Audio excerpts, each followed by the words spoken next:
Hello दोस्तों, नमस्कार। SMKC channel में मैं आप सब लोगों का दिल से बहुत बहुत स्वागत करता हूं। दोस्तों, इस वीडियो में हम लोग कवर करने वाले एक बहुत ही इंटरेस्टिंग टॉपिक को काफ़ी सारे लोगों ने वैसे तो कमेंट सेक्शन में रिक्वेस्ट भी किया था। ज़रूर इस वीडियो में हम लोग सारी चीज़ों को स्टेप बाय स्टेप कवर यहाँ पे करने वाले हैं। दोस्तों, जैसे कि आपको पता ही है, हमेशा मैं आपको कहता हूँ कि अगर आप इन्वेस्टर हो तो बिज़नेस के बारे में आप लोगों को पता होना चाहिए। अगर आपने किसी भी XYZ शेयर में निवेश किया होगा एंड अगर आपको उसके बिज़नेस के बारे में पता नहीं है तो आप मतलब कह सकते हो सट्टा खेल रहे हो, मटका लगा रहे हो। ठीक है, ये मैंने काफ़ी बार रिपीट यहाँ पे किया है। बिजनेस की अगर हम लोग बात करते हैं तो आपको पता है सबसे ज़्यादा पैसा किस में बनता है? Future oriented business.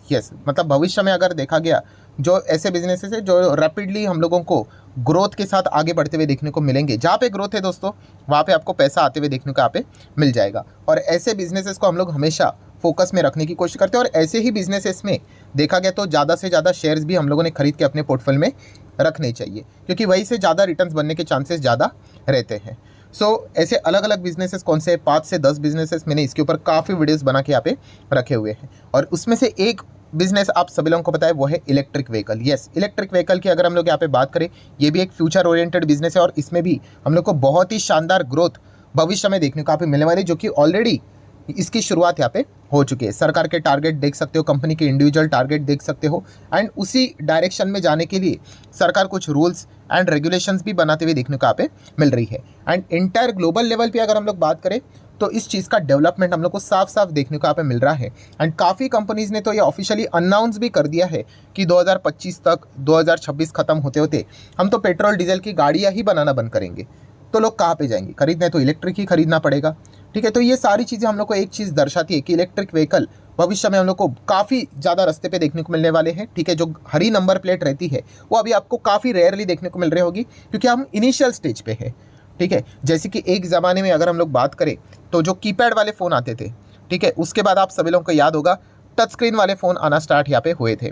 ठीक है, तो वो बहुत ही रेयरली नज़र आते थे। आज के दिन आपको कीपैड वाले फ़ोन नज़र आते हैं कि क्या? नहीं आते ना, अभी तो टच स्क्रीन वाले ही रहते। वैसे ही है, एक ज़माना ऐसा हो जाएगा कि आपको हरी जगह पे हरी हरी नंबर प्लेट देखने को यहाँ पे मिल जाएगी। मतलब बताने का मकसद क्या है ओवरऑल, कि इलेक्ट्रिक व्हीकल ये सेगमेंट काफ़ी अच्छा कर रहा है और भी भविष्य में अच्छा यहाँ पे करने वाले। बट जब भी हम लोग इलेक्ट्रिक व्हीकल सेगमेंट की बात करते हैं तो एक ही कंपनी हमारे सामने बाय डिफ़ॉल्ट आ जाती है, टाटा मोटर। और आना भी चाहिए, क्यों? क्योंकि उन्होंने रिस्क लेकर सबसे पहले, मतलब लोग जब विरोध कर रहे थे भाई इलेक्ट्रिक व्हीकल नहीं चलेगा, इम्प्रैक्टिकेबल है, इंडिया में जो टेम्परेचर है उस हिसाब से देखा गया तो बैटरी कैसे ये होगी वो होगा, रहता है, बहुत सारे ऑब्स्टिकल्स रहते हैं।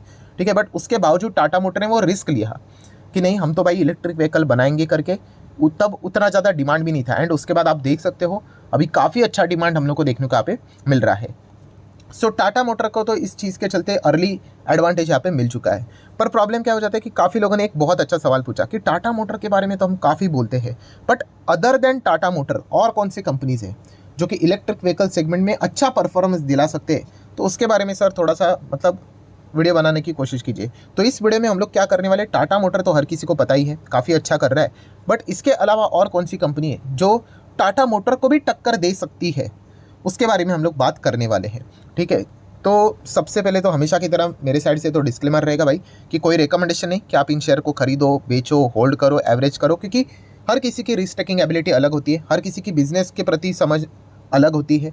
कोई अगर बिजनेस देखकर ही बिना वजह किसी भी शेयर में चला जाएगा, ठीक है, तो एंट्री करना सिंपल बात है, शेयर भागेगा तो भी उसको दिक्कत नहीं है, शेयर जैसे ही गिरेगा दैट्स इट, हालत ख़राब हो जाएगी। ये डिस्क्लेमर लेकर चल लेना। यहाँ पे हम लोग बेसिकली देखा गया तो ऐसे कंपनीज़ की बात करेंगे जो कि टाटा मोटर से भी बेटर परफॉर्मेंस देने का दमखम रखते हैं। इनफैक्ट वो दे भी रहे हैं, बट लॉन्ग टर्म में भी देखा गया तो अच्छा परफॉर्मेंस दे सकते हैं। बट इसके लिए हम लोग को क्या समझना पड़ेगा? बिजनेस समझना पड़ेगा एंड लॉजिक को समझना पड़ेगा। कोई रॉकेट साइंस नहीं होता है दोस्तों, एकदम सिंपल गणित होता है। जो जो चीज़ें आपको समझ में आ जाती है उसी से रिलेटेड है। देखिए, जब भी हम लोग इलेक्ट्रिक व्हीकल की बात करते हैं, ठीक है, तो हमारे सामने बाय डिफ़ॉल्ट क्या आ जाता है? हाँ, वो 4 पहियों वाली ही गाड़ी हम लोग को देखने को यहाँ पे मिल जाती है कि भाई यही है करके। ठीक है, बट देखा गया तो और भी बहुत सारी कंपनीज है, जैसे कि 2 व्हीलर की बात करें भाई वो भी तो है। देन उसी के साथ साथ अगर हम लोग बात करें तो उसी को आप चाहो तो 3 व्हीलर भी बना सकते हो। मतलब क्या कि इलेक्ट्रिक व्हीकल ऐसा नहीं है कि सिर्फ 4 पहिए वाली पैसेंजर व्हीकल ही इलेक्ट्रिक व्हीकल है।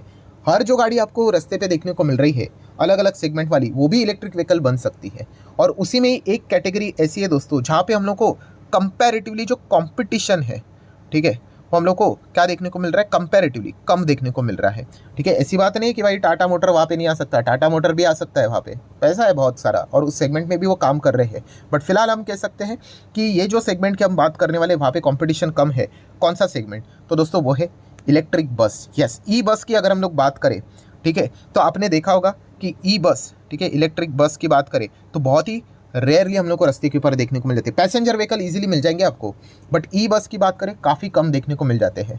ठीक है, बट ये जो सेगमेंट है दोस्तों, ये भी काफ़ी इंप्रेसिव और ज़बरदस्त सेगमेंट है, क्योंकि सरकार खुद ही यहाँ पे कह रही है कि वो इलेक्ट्रिक व्हीकल को प्रमोट करेंगे। एंड अगर हम हमारे इंडिया की अगर बात करें, ठीक है, तो आप सभी लोगों को बताइए इतने सारे स्टेट्स देखने को मिल जाते हैं, तो काफ़ी सारे स्टेट गवर्नमेंट आने वाले समय में क्या करने वाले हैं, ई बस को अडॉप्ट करने वाले, करना ही पड़ेगा। और कितने सारे गवर्नमेंट ने इसकी शुरुआत भी कर ली।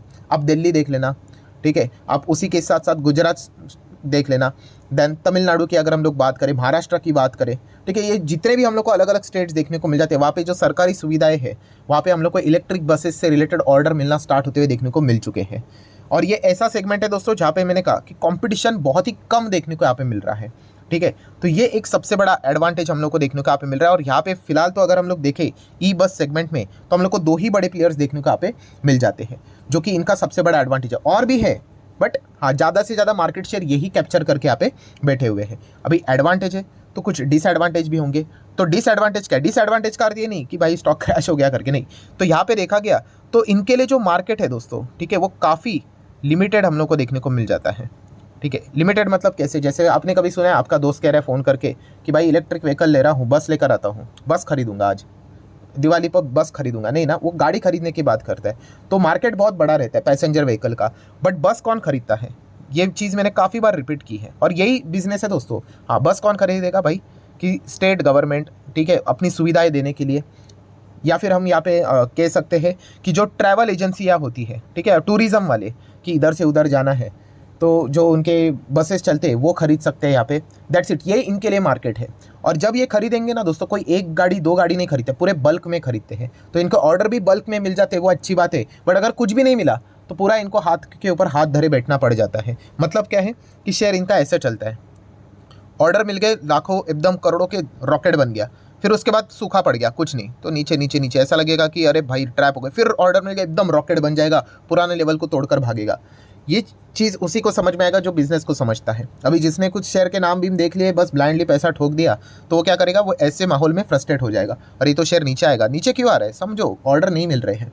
जिस वक्त ऑर्डर आएगा, टेंडर निकलेंगे, इस कंपनीज को ऑर्डर मिलेंगे, स्टॉक्स रॉकेट बनेंगे। तो देखा गया, तो इन कंपनीज को आप जरूर स्टडी यहाँ पे कर सकते हो। मैंने एडवांटेज डिसएडवांटेज भी यहाँ पे बता दिया। इलेक्ट्रिक बस सेगमेंट में 2 कंपनियां हैं, एक है दोस्तों ओलेक्ट्रा ग्रीन टेक की यहाँ पे मैं बात कर रहा हूँ, एंड दूसरी कंपनी है JBM।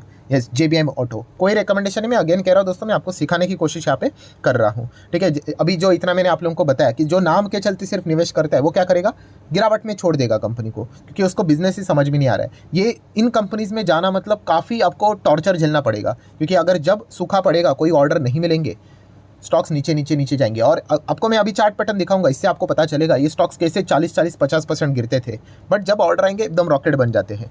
ठीक है, और काफ़ी छोटे कंपनी है। तो पहले आप देख सकते हो ओलेक्ट्रा ग्रीन टेक, अभी आज के दिन ठीक है भागा है, ये तो चलता रहता है, बट आप इनका चार्ट पैटर्न देख सकते हो। 5 साल का चार्ट पैटर्न देखिए, कितना है, 657% की रिटर्न है। अच्छा लग रहा है, बट ये देखिए कितनी गिरावट है, यहाँ देखिए कितनी गिरावट है, यहाँ पे देखिए कितनी गिरावट है। सो जिसको बिजनेस समझ में आ गया भाई, हाँ कुछ नहीं मिल रहा है करके, तो कंपनी के शेयर में देखिए कैसे 60-70% का आपको फॉल देखने को यहाँ पे मिल जाता है आराम से एकदम। ये देखिए, वीडियो को थोड़ा सा मैंने पॉज किया, कितना है, 82% क्रैश हो गया। तो क्या कंपनी खत्म हो गया? अरे खत्म नहीं भाई, मतलब कुछ इनको मिल ही नहीं रहा है, धंधा ही नहीं मिल रहा है। और खास करके ईवी सेगमेंट का जो ये जंप है ना, रिन्यूएबल सेक्टर ईवी, सरकार का रुख बदल गया, ऑल ओवर द ग्लोब ये चीज़ें चेंज हो गई। ठीक है, कोविड ने बहुत सारे लोगों की आंखें खोल दी, भाई एनवायरनमेंट के साथ मस्ती बिस्ती करोगे बहुत महंगा पड़ेगा।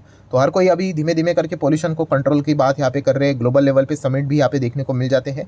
तो उसके बाद हम देख सकते हैं ये सारी चीज़ें भागते हुए देखने को मिल रही। देन उसके बाद आप वापस देखें, यहाँ पे भी हम लोग को अच्छी खासी पिटाई होती हुई देखने को मिली थी, 40%, 50%। मतलब क्या है, ये मैं बार बार आपको बता रहा हूँ कि आपको बिजनेस का नेचर समझ में आना चाहिए। यहाँ पे उनको रिकरिंग ऑर्डर नहीं मिलते रहेंगे कि आज उठ गए ऑर्डर मिल गया, कल ऑर्डर मिल गया, परसों नहीं, एक ही बार पे यहाँ पे ऑर्डर मिलेगा। एंड वो भी इनके पास काफ़ी लिमिटेड कस्टमर ही देखने को मिल जाते हैं, आइदर सरकार या फिर जो अलग अलग एजेंसियाँ रहती है टूरिज्म ट्रैवलिंग वाले, उन्हीं के हिसाब से। सो जब ऑर्डर मिलता है, जैसे मैंने आपको बताया, एकदम रॉकेट बन जाते हैं।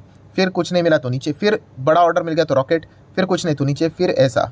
तो कंपनी में पोटेंशियल है, तो ये पॉइंट आपको समझ में आना चाहिए। ओलेक्ट्रा, ग्रीनटेक, देन जेबीएम ऑटो भी आप देख सकते हैं साल भर में कैसे भागते हैं, 200 250 की रिटर्न है।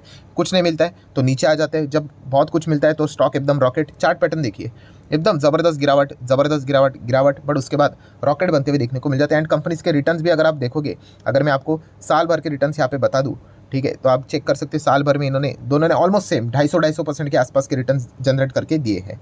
ठीक है, तो धंधे को यहाँ पे समझने वाली बात यहाँ पे होती है दोस्तों। एंड ये दोनों बिजनेसेस काफ़ी रिस्की है, ये भी पॉइंट आपको पता है यहाँ पे होना चाहिए। ऑब्वियसली रिस्क ज़्यादा है तो रिवॉर्ड्स के भी ज़्यादा चांसेस यहाँ पे बन जाते हैं। सो ज़रूर आप इन कंपनीज को क्या कर सकते हो, स्टडी कर सकते हो। अभी इनमें अगर देखा गया तो इंडिविजुअली में इनको बहुत बार कवर कर चुका हूँ। ओलेक्ट्रा, ग्रीनटेक ये 300 पे था तभी भी कवर किया था। हमेशा की तरह मैं आपको यही कहता हूँ कि मैं कोई ये नहीं कह रहा था कि 300 पे आप जाके खरीदो करके, वो आपकी मर्जी। मेरा काम है आपको बिजनेस डिस्कस करके बताना, बैलेंस शीट बताना कि देखो बैलेंस शीट पढ़ो करके, कंपनी के बारे में जानो करके। 1990 से उससे यहाँ पे काम कर रही है। देन मार्केट कैप आप देख सकते हैं यहाँ पे 13,000 करोड़ का मार्केट कैप अभी बन चुका है।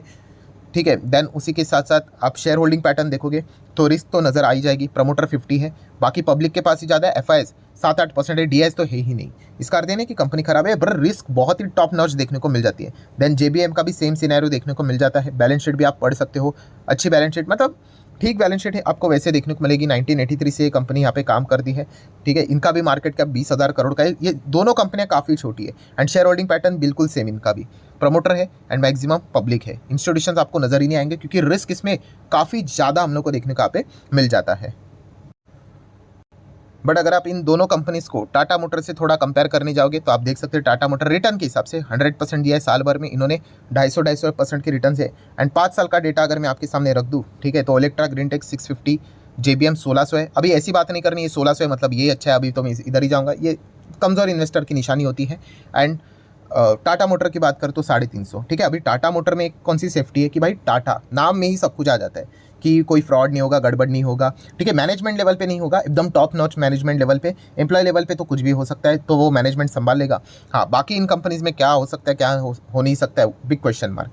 ठीक है, तो ये चीज़ें हम लोग को देखने को यहाँ पे मिल जाती है। सो अगर कोई इलेक्ट्रिक व्हीकल सेगमेंट में ये जो सवाल पूछ रहे थे, बहुत अच्छा सवाल था कि apart from the Tata motor other और कौन से हैं, तो इन सेगमेंट को आप ज़रूर चाहो तो कंसिडर कर सकते हो अगर आपको अच्छा लगा तो। क्योंकि अगर देखा गया तो आने वाले समय में, भविष्य में पूरे देश को अगर कैप्चर यहाँ पे करना है ई बसेस से भी, तो काफ़ी बड़ा मार्केट हम लोग को देखने को मिल जाता है। एंड जैसे कहा कि हाँ भाई टाटा मोटर भी चाहे तो इस सेगमेंट में आ सकता है, इनके भी बसेस चलते हैं, इलेक्ट्रिक बसेस भी चलते हैं, बट इनका फोकस उतना वहाँ पे नहीं है जितना पैसेंजर व्हीकल के ऊपर ज़्यादा फोकस यहाँ पे दे रहे करके।